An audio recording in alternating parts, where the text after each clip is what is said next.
Olá, assombrados, eu sou a Ana Paula e vou contar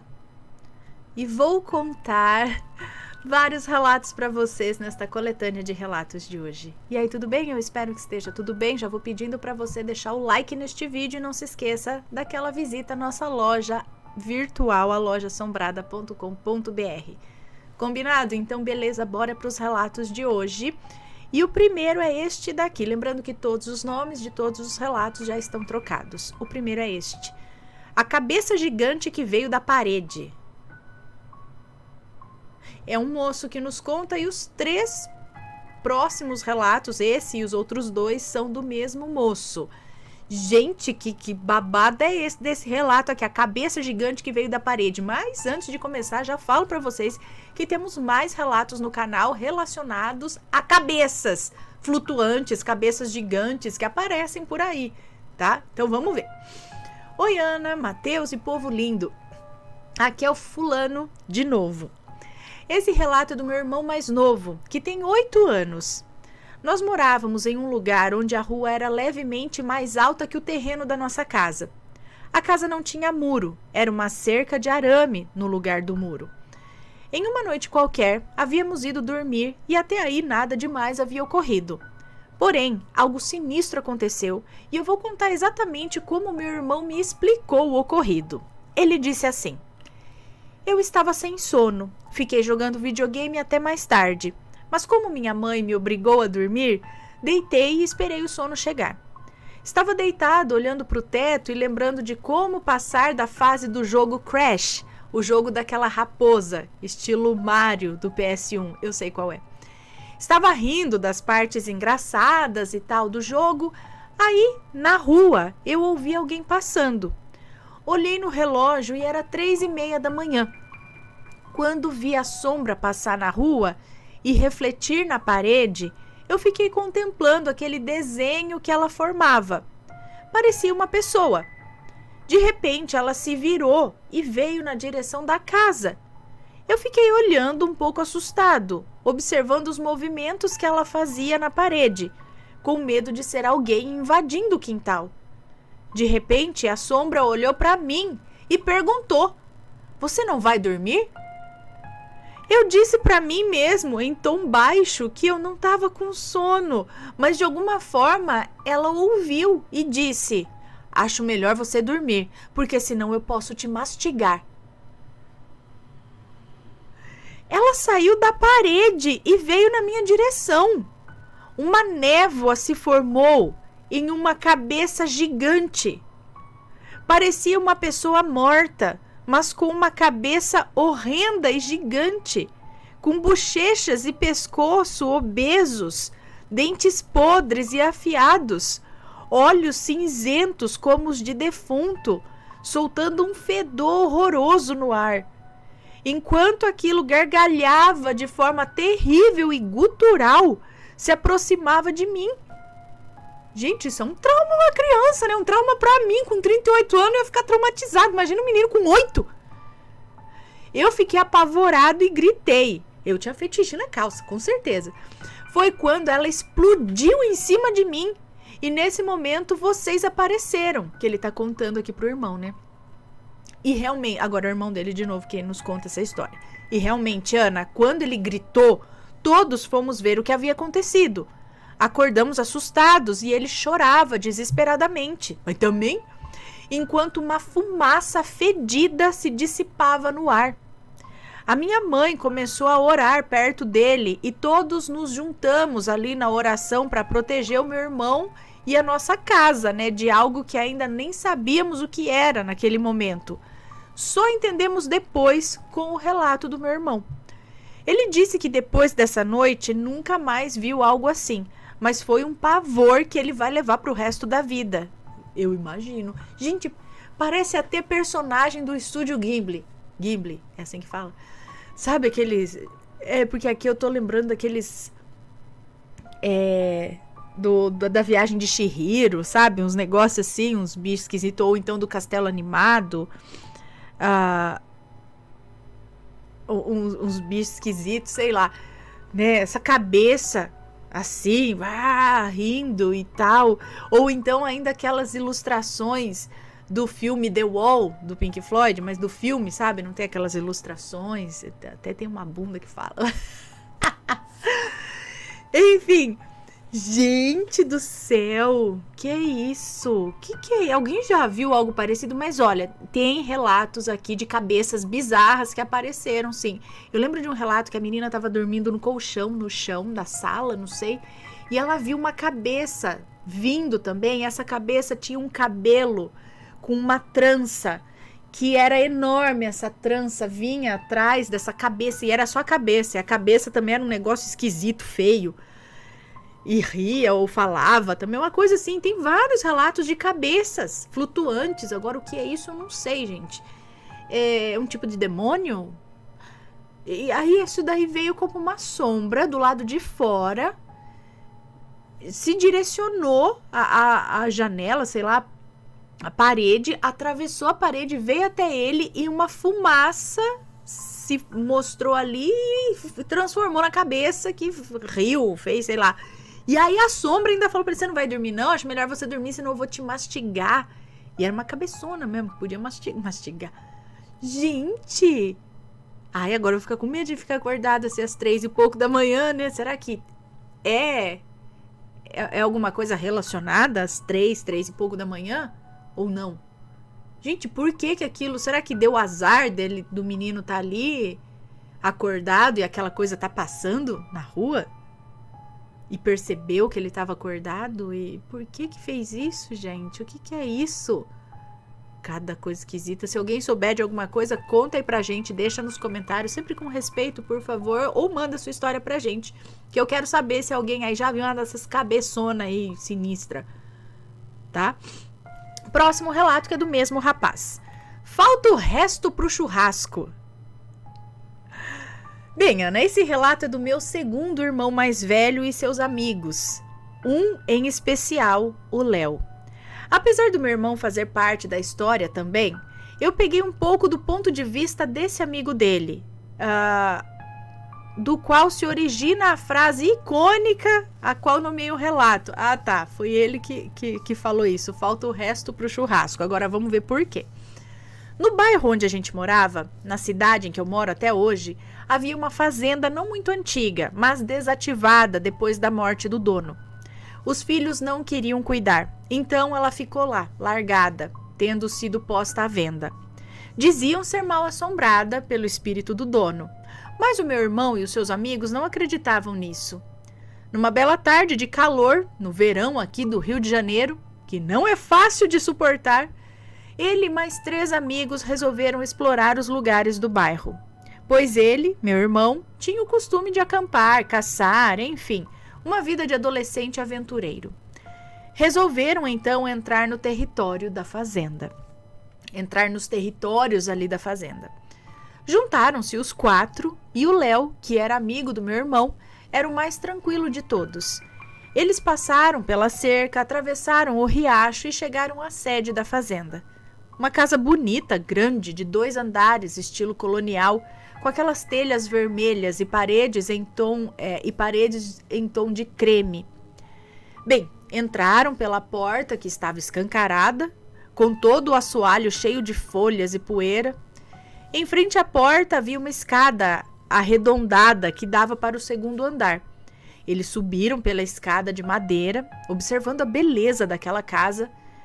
Em um quarto, em frente à escada, havia mobílias antigas e uma curiosa cabeça de búfalo empalhado na parede. Enquanto olhavam, curiosos e admirados com o seu tamanho ali, então, enquanto admiravam o quarto e tal, e depois olharam pela janela para o terreno abaixo, levaram maior susto. Levaram maior susto quando viram em frente à casa o corpo de um touro, ou algo assim, sem cabeça, e raspando o casco no chão. Ah, o bicho estava vivo. Peraí, só que não tinha cabeça. Tipo, era um touro, só que só o corpo do touro, e ele raspava o casco no chão, como se fosse atacar alguém. Vendo aquela cena bizarra, eles começaram a sair do quarto às pressas, até que ouviram um mugido. E sim, gente, a cabeça de búfalo que estava na parede abriu os olhos, caiu no chão e começou a sangrar pela boca. Misericórdia, mas vocês têm umas experiências tensas, hein? Olha, dá até pra fazer um filme. Meu Deus!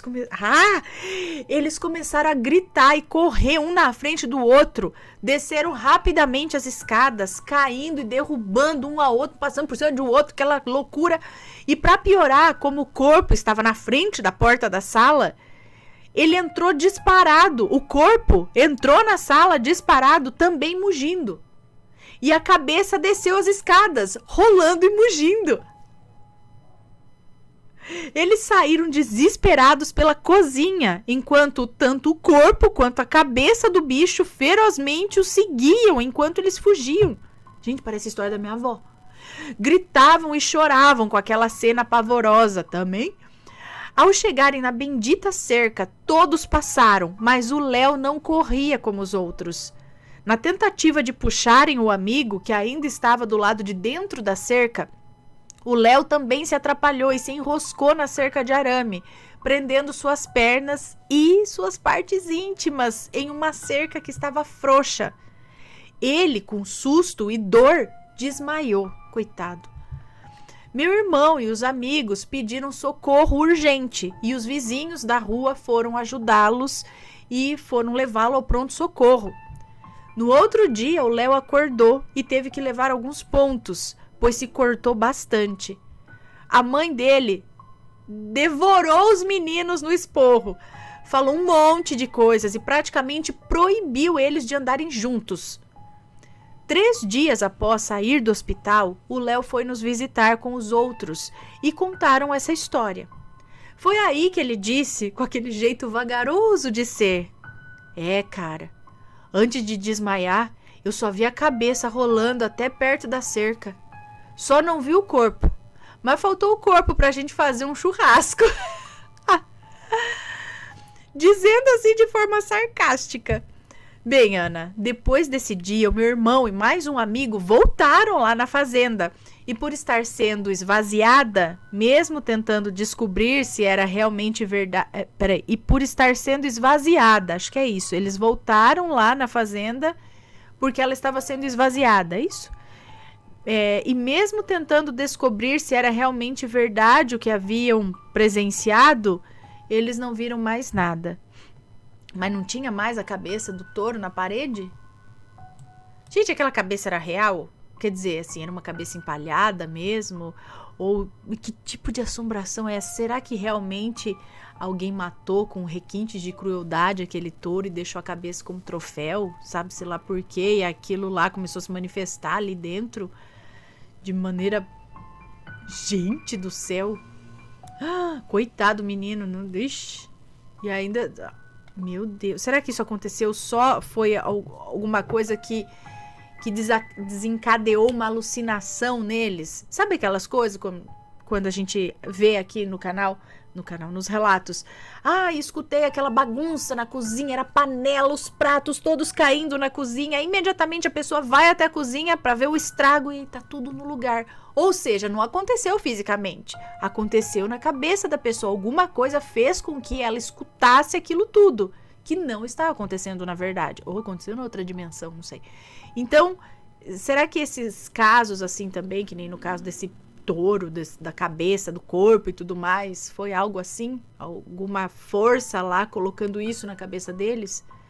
Para atormentar, para assustar ou para mostrar, não sei. Digam aí. Próximo relato do mesmo moço. Vem pro inferno comigo. Credo. Esse relato é do primo da minha cunhada. A gente o chamava de Antônio Fagundes, porque ele parecia muito com um ator e por ser galanteador. Ele usava sua aparência para atrair as mulheres. Uma certa vez, em um bar, cansado das mulheres com quem ele já havia se envolvido, estavam algumas ali reunidas falando mal dele. Antônio, assim vou chamar por ter esse apelido, tá? Olhou para uma mesa distante e viu uma linda mulher, atraente, que não fez cerimônias para tê-lo em sua companhia, logo chamando para a mesa onde estava. E conversa vai, conversa vem, Antônio olhava para as outras com desdém, enquanto sorria e galanteava a linda morena de roupa preta ao seu lado. Uma indígena linda na casa dos 28 a 30 anos. Ele, com seus 42 anos, se achava ainda super jovem e vigoroso. Mas tava! Uai, 42, tá ok, não tá? Antônio convidou a mulher para irem para um lugar mais reservado. Ela disse ter gostado dele, mas que ainda não era a hora. Lhe deu um beijo na bochecha e saiu. Ele foi para casa e no outro dia estava ansioso para tentar encontrá-la novamente à noite. E assim se deu. Antônio chegou no bar às 9 horas e lá estava a mulher dos sonhos, esperando por ele. Mais uma vez estavam juntos e Antônio pegava nas mãos dela, acariciava, beijava com doçura e paixão a mão, eu acho, né? Foi levá-la em casa, mas ela pediu para ficar na esquina de onde morava. Dessa vez ela lhe deu um beijo intenso e verdadeiro que fez Antônio ficar até sem ar. Ele a convidou mais uma vez para um local mais reservado e ela disse que essa hora chegaria e pediu paciência. Na terceira noite, Antônio usou tudo de melhor que tinha. Roupas, perfume, joias, até levou o carro para poder impressionar a dama. Lá estava ela, dessa vez mais fatal do que antes, vestido vermelho, luvas pretas, maquiagem perfeita, como o rosto de uma deusa. Segundo ele, deslumbrante, parecendo assim atriz de Hollywood em cenas de filmes musical, sabe assim, de cabaré. Enfim, ele se entregou à paixão de vez. Dançando juntos, ela disse: "Hoje vamos para um lugar reservado, mas eu que vou conduzir você." Antônio, alegre, feliz, radiante como uma criança em um parque de diversões, disse que sim, que ela o levasse para onde quisesse. O pobre Antônio, tão iludido por seu próprio jeito sem vergonha e nas mãos de uma bela mulher, ia dar o que falar. Saindo do bar em que estavam, enquanto ainda rolava ali uma festa, à meia-noite em ponto, a mulher o chamou para partir. Antônio, todo envaidecido e pomposo, foi o mais cavalheiro e gentil possível com a dama, quase jogando seu terno no chão para ela passar por cima. Ao entrar no carro de Antônio, a mulher dava as direções. Tirou de algum lugar uma rosa e disse precisar fazer uma entrega rápida naquele horário, pois havia prometido e não poderia falhar.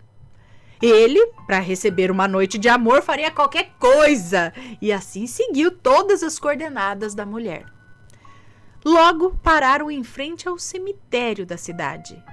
Ele achou um pouco estranho, mas preferiu não comentar, né? Deixa pra lá, leva até... né? Preferiu não comentar. Mas que mal há, né? Em entrar em um lugar onde só tem mortos que não fazem mal como os vivos, não é mesmo? Antônio pensou, tão ingênuo. Ai, ai. A mulher entrou na frente dele e o curioso é que os portões estavam abertos. Todos, frente, fundos e laterais. Seguindo a mulher até os fundos do cemitério, Antônio parou junto dela, que colocou a rosa em um túmulo e fez uma oração. Se virou para ele e começou a beijá-lo ali mesmo, sim, dentro do cemitério, em cima de um túmulo. Antônio achou um pouco bizarro, né? Mas pensou ser somente um fetiche estranho de uma linda mulher. Começando ali uns amassos, Antônio passou as mãos no cabelo dela, até que percebeu que ao abaixar a mão estava segurando tufos de seu cabelo nas mãos. Olhou para a mão, um tanto assustado, sacudiu. Quando tornou a olhar a sua amada, gritou em desespero, pois estava com um cadáver em seus braços. Contos da cripta, de novo aqui, meu Deus. Antônio, sem conseguir ter alguma reação ligeira, ia se afastando com o corpo trêmulo, incrédulo no que acontecia. Mal se afastou do sepulcro e a mulher levantou, feia, podre, cheia de bicho, com um terrível e pavoroso fedor da morte. Ela caminhou na direção de Antônio, que ficou com uma das pernas até travada de tanto nervosismo. Antônio, Você disse que me amava! Gritou ela com uma voz bizarramente grave. Ah, então foi assim, Antônio, você disse que me amava. Grave e aguda ao mesmo tempo. Você disse que queria ficar comigo. Se você me ama, morará no inferno comigo também. Não era eu que você queria? Eu sou sua. Gente, olha aqui. Olha, fanfarrona ainda, hein? Ela ria e debochava de Antônio enquanto ele tentava correr para a saída do cemitério, que com um vento bateu todos os portões. Antônio chorava de desespero, pedindo a todos os santos, anjos, a Deus que o livrasse daquela figura que ele chamava de diabo. E lá vinha ela, dos fundos do cemitério, feia, podre, com vermes pelo corpo e rindo, se deliciando com o pavor nos olhos de Antônio, que caído ficou sentindo dores em todo o seu corpo, principalmente no peito. Ao chegar a uns 3 metros de Antônio, com a sua boca podre e torta, ela berrou para ele, enquanto pelo ar do cemitério ecoavam várias gargalhadas e risadas, sei lá, que vinha do inferno. No último ato de desespero e dor, Antônio pediu ajuda e desmaiou. Foi encontrado por um coveiro de manhã cedo e levado ao hospital, pois teve um AVC e por pouco, mas por pouquíssimo, ele não bateu as botas. O coveiro que o salvou nem sabia como Antônio havia entrado lá no cemitério, porque o muro é bem alto e tem serpentinas contra invasão de privacidade. Tipo aqueles negócios assim. Ele não sabia que alguém havia aberto os portões, porque, segundo ele, seria impossível, já que só ele, mais um, tem as chaves de lá. Bem, Ana Antônio hoje em dia não é mais namorador. Ainda toma suas bebidinhas, mas diz que prefere ficar sem ninguém, ou com quem ele já conhece, do que sair caçando rabo de saia por aí. Vai saber, né? Eu tive que contar isso pra vocês, porque Antônio, depois disso, virou sinônimo de piada e história sinistra no bairro da minha cunhada e nas adjacências também. Ai, muito obrigada. Um beijo pra você. Obrigada pelas histórias. Gente do céu, coitado. Que bicho era esse? Ele fica aí andando pela noite só pra dar risada com os caras. Os caras, tipo, se mostra uma beldade só pra depois tirar uma com a cara deles. E o susto é tenso, né? Pode até matar mesmo. Dependendo, o cara teve um AVC de susto. Não o culpo, imagina. Próximo relato. O canal me assombrou. Eu? O que canal? Eu não fiz nada com ninguém, não. É um moço que nos conta. Oi, Ana. Eu e meu irmão acompanhamos o canal há muitos anos e crescemos ouvindo e assistindo relatos assombrados. Eu e Afonso consumíamos muito o canal, ainda mais por muitos problemas que estavam ocorrendo na nossa família. Minha mãe praticamente havia nos abandonado. E do nada ela se arrependeu e voltou. Achávamos que ela estava em algum tipo de transe, pois ela nunca faria isso e até hoje nem ela sabe o motivo de ter feito isso conosco. Após minha mãe voltar, as coisas melhoraram e a nossa vida começou a andar. Ela estava em um bom emprego e não nos faltava mais nada em casa. Nessa época e nas demais, nós sofremos bastante, mas nunca passamos fome. Minha mãe, nesse novo trabalho, entrava 1h e só retornava 1h. Eu estava sozinho em casa, pois o meu irmão estava no sítio dos nossos avós. Como passava metade do dia sozinho, eu fazia tudo, almoço, limpeza da casa e tudo mais. À noite, por não termos TV, eu me deitava e assistia os relatos, até a hora que a minha mãe chegaria. Mas nessa noite, eu adormeci assistindo os relatos e tive um sonho. Eu estava em um quarto todo branco, com uma cama branca e várias outras coisas que eu não me lembro agora. No quarto havia uma mulher com uma espécie de roupa branca e cabelos negros que gritava para que eu fosse embora. Eu apenas perguntava por que Peraí, ela tinha roupa branca, cabelos negros, que gritava para que eu fosse embora. E eu apenas perguntava por que eu deveria ir embora, é isso? Pois ali era o meu quarto. Então, do nada, uma bolsa começou a flutuar e eu comecei a gritar para ela devolver a minha bolsa, pois era minha e o quarto era meu. Ela me olhou com uma expressão de raiva, pulou em mim e começou a me segurar, dizendo coisas que eu não entendia. Aí eu comecei a gritar e acordei. Quando acordei, ainda estava sendo segurado ali com as mãos para trás e eu não conseguia gritar. Quando consegui, aquela coisa ainda me segurava, não soltava. Foram minutos enquanto isso acontecia e ouvi o portão da casa abrir e minha mãe bater na porta. Foi aí que aquilo me soltou e eu consegui correr até a porta, abrir e abraçar a minha mãe, contando tudo então para ela. E aí ela me abraçou, disse que estava tudo bem, rezou por mim. Nossa família é católica, mas não praticante. Minha mãe sempre foi daquelas que nunca duvidou da gente e buscava explicação para tudo.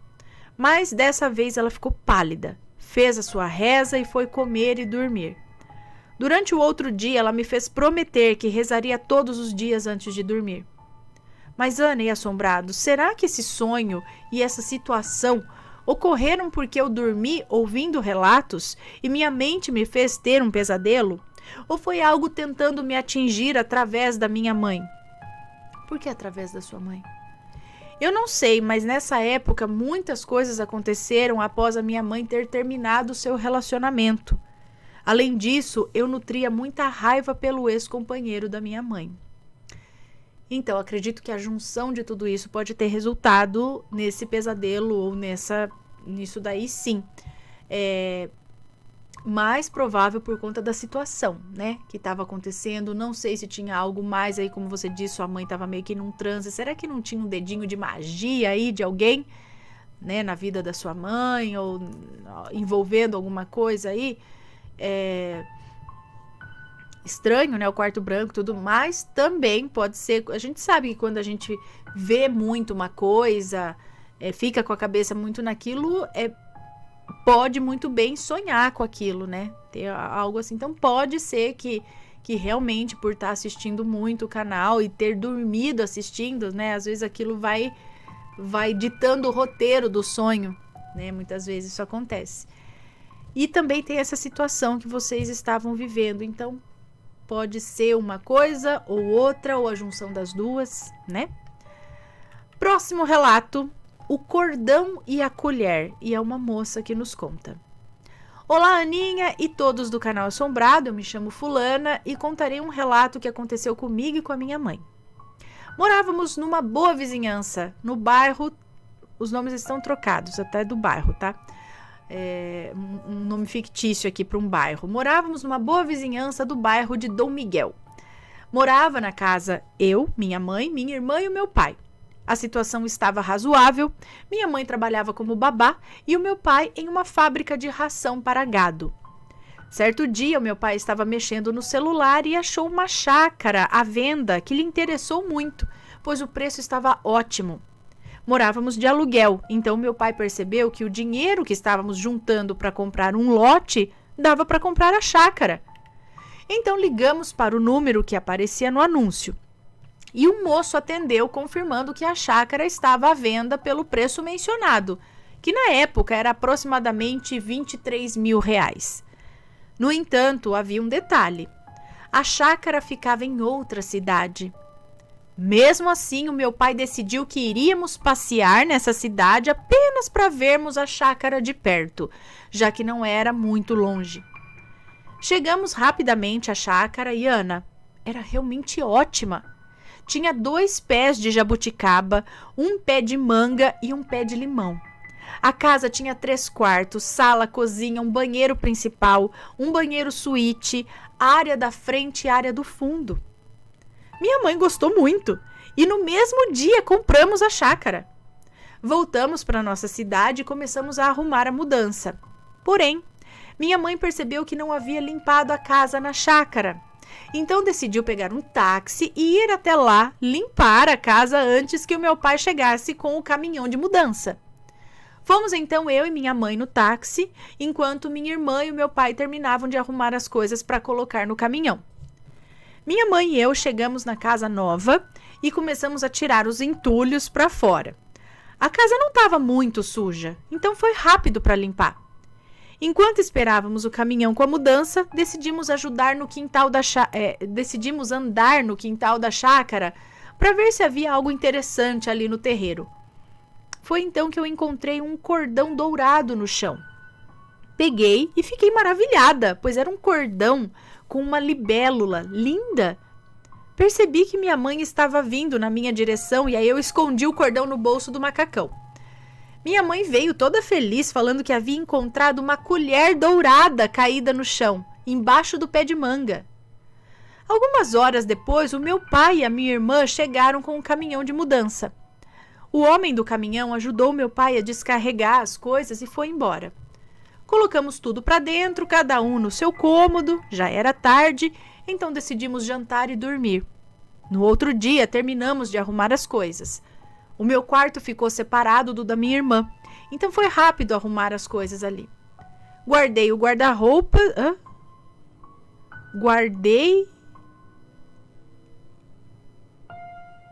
Acho que arrumei o guarda-roupas, né? A cama e a penteadeira nos seus devidos lugares.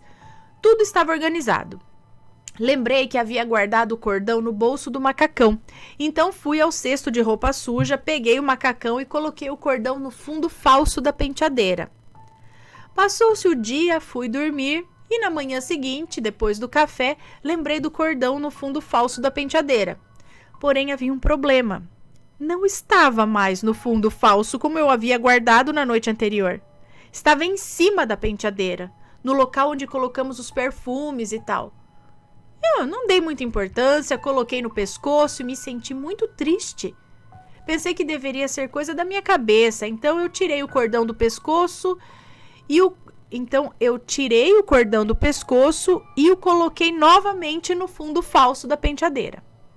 Passei o dia brincando com a minha irmã e à noite, antes de tomar banho, fui à penteadeira para ver se o cordão estava no mesmo lugar e pasme, Ana.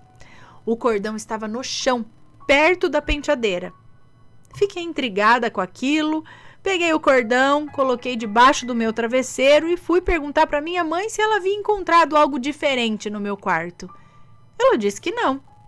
Logo em seguida, perguntei para minha irmã e ela também disse que não havia encontrado nada. Então, entrei no quarto, peguei minhas roupas e fui tomar um banho. Tomei o meu banho, jantamos e fiquei um pouco com a minha irmã antes dela ir dormir. Só então fui para o meu quarto. Peguei o cordão, que agora estava no mesmo lugar onde eu o havia deixado, coloquei-o no pescoço e vesti um vestido rodado. Me senti uma princesa e, ao mesmo tempo, uma escrava sofrida. Eu não entendi o motivo de me sentir assim, mas não dei muita importância. Tirei o cordão e o coloquei na gaveta da penteadeira junto com os meus laços e deitei para dormir. Quando estava quase dormindo, senti uma presença muito triste no meu quarto. Foi então que eu decidi abrir os olhos para ver o que estava acontecendo e vi uma mulher com um vestido cinza e cabelos pretos na altura dos seios. O desespero me atingiu. A mulher vinha na minha direção e gritava, perguntando: "Onde está?" Eu, sentada na cama, comecei a chorar como uma condenada à morte. Foi quando ela se abaixou na minha direção, pegou no meu queixo com uma das mãos e perguntou: "Onde está o meu cordão?" Tremendo, eu apontei o dedo para a gaveta da penteadeira e ela foi na direção indicada. Chorando, eu disse baixinho: "Eu achei ele no chão. Eu gostei muito dele. Eu queria cuidar dele como se fosse meu." Ela então mudou a expressão do rosto. Se abaixou lentamente na minha direção e perguntou: "Você vai cuidar dele como se fosse seu mesmo?" Aí eu respondi com medo que sim. Então ela puxou a minha mão, colocou o cordão nela e baixinho disse: "É seu agora." E sumiu. Eu olhei para minha mão e vi que o cordão, que era dourado, estava preto. E eu fiquei sem entender nada. Saí correndo do meu quarto e bati com força na porta do quarto da minha mãe, que abriu chorando, que a abriu chorando. Aí eu perguntei o que tinha acontecido.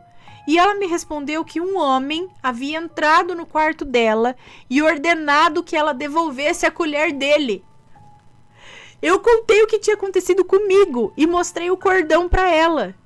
Ninguém mais dormiu aquela noite. Nós ficamos acordados até amanhecer. Quando clareou o dia, minha mãe pegou a colher e a enterrou debaixo do pé de manga novamente. E ela brigou comigo porque eu não havia falado para ninguém sobre o cordão. E me lembrou que eu tinha que cuidar dele como prometi para aquela mulher. Depois disso, nunca mais aconteceu nada assombrado na chácara. E estamos aqui até hoje. Eu quero ver a foto do cordão agora. Você deve estar com ele, né? Deve estar cuidando bem dele. Ai, que interessante. Bom, pelo menos eu já achei que o negócio ia pegar fogo aí na chácara e vocês iam ter que sair daí. Não, mas foi só isso daí. Só isso daí. Que coisa. E ficou tudo bem. Então tinha no mínimo 2 espíritos lá, mas que parece que se acalmaram quando sua mãe devolveu a colher e quando você disse que cuidaria do colar daquela mulher. Menomale. Quem será que eram? Será que tinha relação com a chácara ou algo mais antigo, talvez em relação ao terreno, né? Interessante, bem interessante. Agora vamos ao próximo e último relato desta coletânea de hoje. Deixa eu só ver se tá tudo certinho, gente. Eu tenho medo de continuar assim, indo, lendo, de repente não tá gravando. Aí eu falo, oh meu Deus, perdi tudo. Vamos lá. Quem ou o que está do outro lado do muro? É um moço que nos conta. Olá, Ana e assombrados, boa noite. Eu me chamo Fulano e atualmente moro em Minas Gerais. Bom, seguindo para o relato. Eu moro em uma região de sítios e chácaras que tem se tornado uma área de condomínios de construtoras bem conhecidas. Nessa região, uma dessas construtoras comprou uma chácara que, durante o processo de adaptação para a construção de mais um condomínio, descobriram fósseis humanos no local. Por esse motivo, as obras precisaram ser embargadas. Guarde essa informação. Por volta de uns 2 meses morando aqui, eu conheci um fulano em um aplicativo de relacionamento. Logo começamos a sair e ficávamos até tarde por aí. Ao voltar para casa, eu sempre passo por um caminho que por si só já é bem sombrio, confesso. Sempre gostei e sou apaixonado por assuntos sobrenaturais. E é claro, como se não bastasse, tenho sensibilidade para essas coisas. Então, em uma dessas vezes, voltando para casa, por volta das 3h40 da madrugada, comecei a ouvir como se fossem passos do outro lado do muro. Mas ignorei, pensando ser algum animal de pequeno porte, mesmo sabendo que era bem estranho, pois eu sentia que havia algo ali. Alguns dias depois, o mesmo aconteceu, novamente. Então parei e os passos também pararam. Voltei a andar e logo os passos vieram me acompanhar do outro lado do muro. Porém, eu segui para casa e pensando comigo, até a próxima, e ri, pois sentia que ia acontecer novamente. Em casa, já deitado, eu estava criando coragem para que da próxima vez eu tivesse calma e pudesse tentar saber do que realmente se tratava. E logo viria a próxima vez. No outro dia, recebi uma mensagem desse fulano me chamando para ir até a praça tomar uma cerveja e conversar. E ele me segurou até tarde na praça. E logo pensei, é hoje que eu descubro quem ou o que está do outro lado do muro. E dei uma risada ainda. Ana, quando me aproximei daquela chácara, senti que algo ou alguém já estava me observando. Decidi parar logo no início da propriedade e esperei por qualquer ruído. De repente, algo subiu correndo pela chácara. Ana, sim, veio correndo em direção ao muro. Por pouco eu não molhei minhas calças. Continuei caminhando e os passos que quebravam folhas me acompanharam, mas do outro lado do muro. Ana e assombrados, pela primeira vez eu ouvi a respiração daquilo, como se fosse um suspiro de alívio por ter sido notado. Então parei e a respiração também cessou, com um ritmo ofegante, sabe? E eu realmente desejava perguntar: quem está aí? Mas a voz não saía. Então simplesmente corri para casa, que praticamente fica no mesmo quarteirão. Bom, Ana, eu gosto muito do assunto e do sobrenatural, mas nesse dia eu vi que coragem mesmo, me falta muito. Será que é o espírito de alguém que está relacionado aos fósseis encontrados? Talvez um dia eu saiba e volto aqui para contar. Ana, eu não sinto perigo nisso, entendeu? Eu só não tenho mesmo coragem de fazer a simples pergunta: quem está aí? Ai, então, né? Mas chama os amigos. Quando a gente tá em grupo, assim, dá mais coragem. Chama alguém e fala, vamos junto comigo? Aí, às vezes, a coisa não aparece. Tem isso também. Bom, sei lá, se tiver coragem algum dia, você pergunta e se tiver resposta, você volta aqui contar pra gente. Se não, deixa quieto, né? Faz uma oração pela situação. Bom, pessoal, esses foram os relatos de hoje. Eu espero que tenham gostado. Um grande beijo pra vocês e a gente se vê no próximo relato. Fui! Tchau, tchau! Não se esqueçam de deixar o like. Tchau, gente!